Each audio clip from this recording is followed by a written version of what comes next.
طارق بھائی بہت بہت شکریہ، آپ نے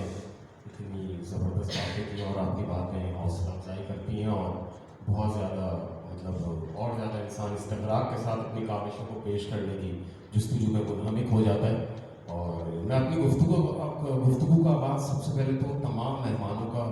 شکریہ ادا کر کے کرنا چاہوں گا جنہوں نے یہاں پر آیا اور وقت نکالا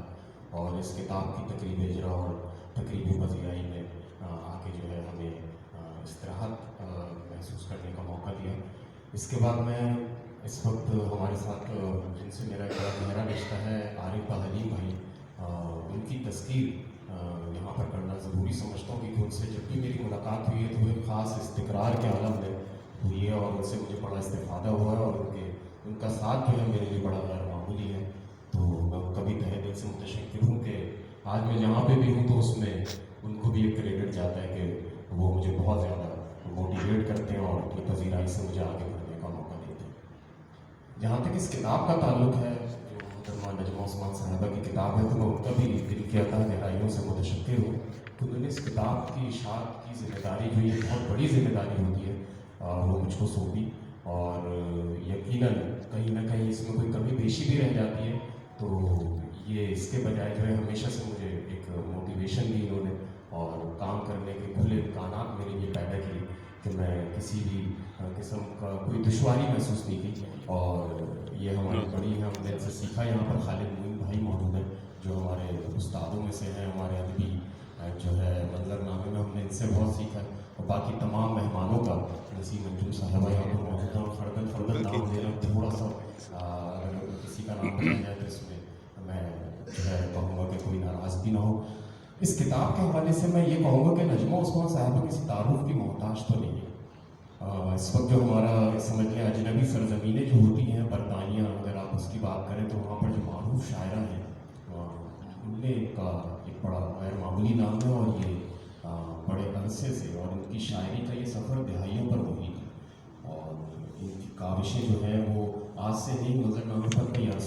عرصے سے جو ہے اپنے خیالات کو پیش کرتی آئی ہیں۔ اس کے علاوہ ان کے اوپر 2 ایم فل ہو چکے ہیں، میں اس بات کو بھی یہاں پر مینشن کرنا چاہوں گا، ایک انڈیا میں ہوا ہے اور ایک جو ہے یہاں پر مجھے نہیں معلوم، انہوں نے مجھے کہا تھا کہ وہ آئے ہیں، جی سبا صاحبہ بھی آئی بھی، اور انہوں نے جو ہے ان پر ایک ایم فل کیا ہے، ایک انڈیا میں ہوا ہے، تو یہ ایک بڑی بات ہوتی ہے اور شاعرہ کے لیے ایک کامیابی کی بات ہوتی ہے، اور اس سے ایک بڑی مظفر ایک احساس پیدا ہوتا ہے کہ جو ہے ان پر ایم فل کیا گیا، اور اب ان کا تعلق جو سمجھنے کے بچے جو آنے والی نسل ہے وہ بھی ان سے مستفید ہو سکتے ہیں۔ اس کے بعد اگر میں کہوں کہ اگر آپ ان کی پرانی کتابوں کے نام بھی دیکھیں جو گزشتہ کتابیں ہیں، تو ان سب ناموں میں کچھ کہیں نہ کہیں یکسانیت کا ایک پہلو اجاگر ہوتا ہے۔ شاخ ہنا، کڑے موسموں کی زد پر، پھر ان کے افسانوں کا ایک مجموعہ تھا، پیڑ سے بچھڑی شاخ، اور پھر یہ نئی رت کی خوشبو۔ تو کہیں نہ کہیں ایک جیسے آپ دیکھیں شاخ، درخت اور اس طرح کی خوشبو، تو ایک سمجھ لیں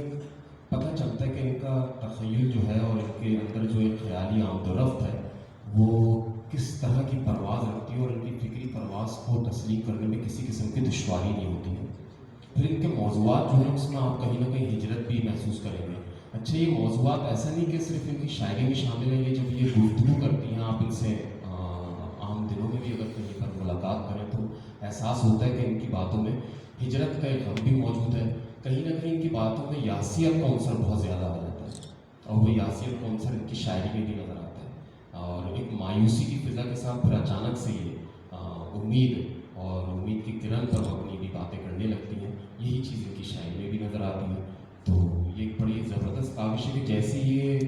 ہم سے ملتے ہوئے ہیں ویسے ہی اپنی کتاب میں بھی جو ہے ہم سے ملاقات کرنے لگی ہے۔ تو کتاب سمجھ لیں ایک ایسی چیز ہے کہ ان کی کتاب پڑھتے ہوئے ہم ان کی پوری شخصیت کا بآسانی جائزہ لے سکتے ہیں۔ اس کے علاوہ مجھے ایسا لگتا ہے کہ یہاں پہ مجھے یہ کہنا لازمی ہوگا کہ ہمارے پاس اگر ہم اپنے منظرنامے کو بھی دیکھیں، ادبی منظرنامے کو، تو 2 طرح کے شعراء ہوتے ہیں۔ ایک وہ ہوتے ہیں جو مشاعرے کو 4 چاند لگا دیتے ہیں اور ان کو بالکل پذیرائی حاصل ہونی چاہیے اور وہ مشاعروں کے شاعر ہوتے ہیں، لیکن کچھ شعراء ایسے ہوتے ہیں جو روایت سے جڑے ہوئے اپنی ایک خاص شناخت کو برقرار رکھنے میں محب رہتے ہیں اور اپنی اس شناخت کو کسی بھی طور پر معدوم نہیں ہونے دیتے۔ ان کا شیوا مشاعرے کی شاعری سے زیادہ